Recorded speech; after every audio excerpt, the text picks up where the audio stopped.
Welcome viewers, welcome to RTC cross roads. ఈరోజు picture Devara, the much awaited blockbuster. 2024 ఎండింగ్కి వచ్చేస్తుంది. ఈ సంవత్సరం వచ్చిన అతిపెద్ద blockbusters, I think last blockbuster of the year ఇదే ఉంటుంది. And junior NTR doesn't disappoint. 2018 తర్వాత వచ్చిన స్ట్రేట్ ఫిల్మ్. జూనియర్ ఎన్టీఆర్ని అంటారు ఈజ్ బార్న్ టు యాక్ట్ అని. నటించడానికే పుట్టిన యాక్టర్ ఆయన. ఈ సినిమా ఆర్డినరీ కథ, స్క్రీన్ ప్లే అయినా కానీ మొత్తం తానే తన భుజాల మీద మోస్తాడు. జూనియర్ ఎన్టీఆర్ కోసమే ఈ సినిమా చూడాలి.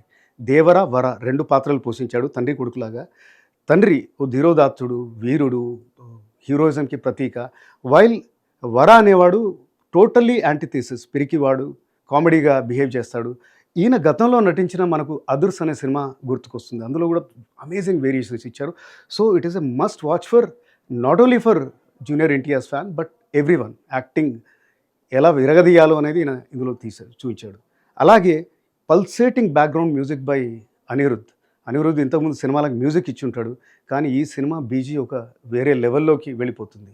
And action sequences, foreign stunt directors అనుకుంటాను, 2 action sequences out of the world ఉంటాయి. లాంగ్ ఉంటాయి కానీ అసలు మనకి గూస్ బంప్ తెస్తుందన్నమాట. బట్ ఈ సినిమా కాస్త కేజీఎఫ్, పుష్ప, వీటి అంటే ఈ మధ్య వచ్చిన ఇలాంటి యాక్షన్ సినిమాల ప్రభావం దీని మీద చాలా ఉంటుంది. అంటే చూస్తే మనకు ఏదో దీంతో ఇన్స్పైర్ అయ్యారా అని కొన్ని సీక్వెన్సెస్ లైక్ ఫైట్స్ అది ఇదంతా మనకు అనిపిస్తుంది అనమాట. ఇక స్టోరీ విషయానికి వస్తే ఇది Ratnagiri and some other villages, ఎక్కడో ఆంధ్ర అండ్ తమిళనాడు బార్డర్స్ మధ్యలో ఉన్న కోస్టల్ విలేజ్. దానికి దగ్గరలో ఎర్ర సముద్రం అనేది ఉంటుంది. అది ఎందుకు ఎరుపెక్కుతుంది అనేది కూడా కథలో ఒక భాగం. సో ఇక్కడ ఈ 4 ఊర్లలో దానికి ఒక గత చరిత్ర ఉంటుంది. దాన్ని కూడా చెప్తారు. అంటే బ్రిటిష్ కాలం, దానికి పూర్వం అక్కడ యోధులు ఎట్లా ఉంటారో, వాళ్ళ పరిస్థితి, అంటే స్వాతంత్రం వచ్చాక ఏమవుతుందో, అలాగా వచ్చిన జనరేషన్లోనే 2 యువకులు ఉంటారనమాట. Junior NTR as Devara and Saif Ali Khan as Bhairava. కానీ వీళ్ళ ఇద్దరు భిన్న మనస్తత్వాలు ఉంటాయి. సో ఇప్పుడు యువకులందరూ కూడా అంటే ఒక వ్యాపకం లేకుండా జీవనోపాధి కోసం వీళ్ళు స్మగ్లింగ్ అది చేయడం మొదలెడతా ఉంటారు. సో అలా చేస్తూ దేవర క్యారెక్టర్లో ఒక టర్న్ వస్తుంది, ఒక చేంజ్ వస్తుంది. ఆ చేంజ్ తోటే ఈ 4 విలేజెస్ అన్నీ విడిపోతాయి, మంచి చెడు లాగా అవుతుంది. తర్వాత ఏమవుతుంది అనేది స్టోరీ. ఇక పాజిటివ్స్ విషయానికి వస్తే ఇంతకుముందు చెప్పినట్టుగా ఎన్టీఆర్ అమేజింగ్ యాక్టింగ్. ఆయనకి తీసిపోకుండా, అంటే ఒక హీరో క్యారెక్టర్ ఎలివేట్ కావాలంటే ప్రతి నాయకుడు కూడా చాలా స్ట్రాంగ్గా ఉండాలి. సాయిఫ్ అలీ ఖాన్ మెనేసింగ్గా యాక్ట్ చేశాడు, బ్రహ్మాండంగా చేశాడు. ఆయన స్క్రీన్ టైం కూడా చాలా ఉంటుంది ఈ ఫిల్మ్లో. ఇంతకుముందు చెప్పినట్టుగా BG was very good. And Rathnavelu మనకు తెలుసు, రాజమౌళితోటి చాలా ట్రావెల్ చేశారు ఆయన. And I pleasing camera work అతనిది. Sabu Cyril another great kind of technician. ఆయన వర్క్ కూడా, ప్రొడక్షన్ డిజైన్ ఏదైతే ఉందో చాలా బాగుంది. నెగటివ్స్ విషయానికి వస్తే వీక్ స్టోరీ, అంటే తెలిసిన స్టోరీ, అందులో కొత్తదనం ఏం లేదు. హీరో చుట్టూ అల్లుకున్నట్టుగా ఉంటుంది. ఆయన హీరోయిజం ఎలివేట్ చేయడానికి ఎంతసేపు రాశారా అనిపిస్తుంది. స్క్రీన్ ప్లే కూడా చాలా చోట్ల, అంటే ఫస్ట్ హాఫ్లో కూడా కాస్త డ్రాగ్ అనిపిస్తుంది, సెకండ్ హాఫ్లో కూడా డ్రాగ్ అనిపిస్తుంది. లెంత్ని కాస్త కట్ చేయాల్సింది. శ్రీకర్ ప్రసాద్ అక్కడ ఈ should have taken some care. And characters lakh depth. Character writing, building అస్సలు బాగాలేదు. బారింగ్. దేవరా అండ్ భైరా వేరే వాళ్ళ క్యారెక్టర్స్ని అంతా శ్రద్ధగా రాయలేదు.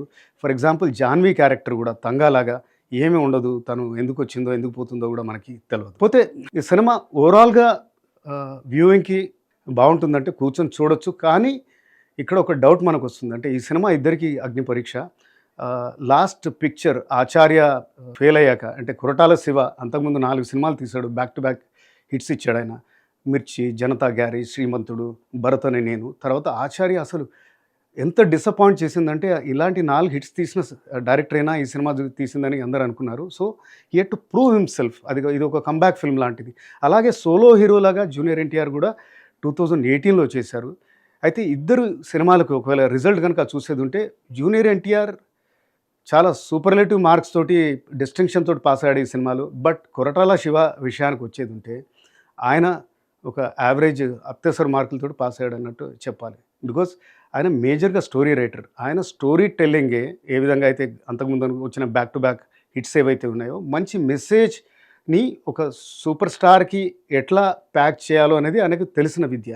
అది వదిలేసి, ఆయన స్ట్రాంగ్ పాయింట్ వదిలేసి, ఈ మధ్య కాలంలో ఆచార్య కానీ దీన్ని కానీ హీరో ఎలివేషన్స్, కమర్షియల్ పంతాలోకి వెళ్ళిపోయాడు అనమాట. తన స్ట్రాంగ్ పాయింట్ ఏదైతే ఉందో గ్రిప్పింగ్ స్టోరీ అనేది ఆయన మర్చిపోయినట్టున్నాడు. అంటే వేరే వాళ్ళతోటి ఇన్స్పైర్ అయ్యి ఏంటి ఈ మధ్య కాలంలో వచ్చిన బిగ్ బడ్జెట్ సినిమాలు ఏవైతే హిట్స్ అయ్యాయో లైక్ 'కేజీఎఫ్', 'పుష్ప' వాటి ప్రభావం చాలా ఉంది. ఐ థింక్ ఎవరి స్కూల్లో వాళ్ళు ఉండడం చాలా important. I think Koratala Siva next పార్ట్‌లో అయినా ఈ 'దేవరా 2'కి ఆ స్టోరీ, స్క్రీన్ ప్లే విషయంలో ఫోకస్ చేస్తాడని అనుకుంటున్నాను. And my rating for this film is 3/5. Do watch. See you soon.